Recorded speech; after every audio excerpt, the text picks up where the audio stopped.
Hello viewers नमस्कार। तो आज टॉपिक आमे प्रत्येक दिन समस्त घरे सोरिष तेल रोसे हुए। बादाम तेल तो आगुरी लोक खाऊले, एबे रिफाइन तेल हो गलानी। तबे रिफाइन तेलटा कौन मु फास्ट आपको कहना चाहूँगी, जिते सब आप देखिए गूगल सर्च करेंगे रिफाइन तेल हूँ जिते बड़ बड़ सब होटेल अच्छी होटेल रे यूज हुए तेल मात्र 2 ରୁ 3 थर। यहाँ हूँ फूड सेफ्टी डिपार्टमेंटर रूल, से 2 ରୁ 3 थर अधिका ताको यूज करें ना।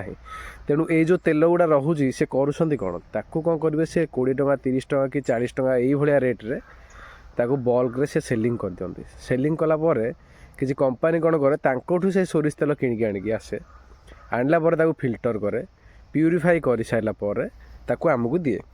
तेबे आमे जो तेल सेठू पाउचे जिते सब ब्रांड आप मार्केट रे किणुंट, जेकोसी नामजादा गोटे गोटे ब्रांड अच्छी, मुझे क्या ना ना चाहिए किंतु आप निजे से फिल करें सबू एरिया रे प्रत्येक सीजन रे जमती आम आंब खाऊे, आंबर प्रत्येक गचर टेस्ट अलग थाए, प्रत्येक भेराइटीर टेस्ट अलग थाए।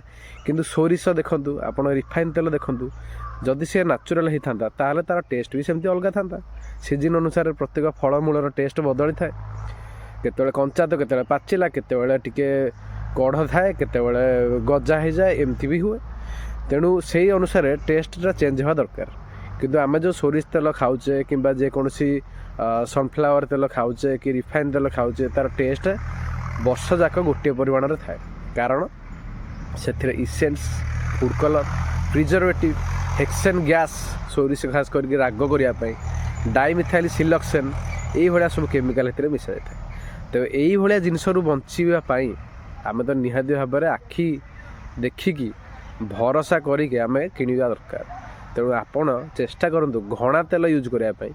आउ घना तेल जदि आप एरिया ना कि चाहूना एत समय ठिया है कि नापी समयर अभाव रोचे, तेज आप डायरेक्ट यही नंबर कंटाक्ट करें।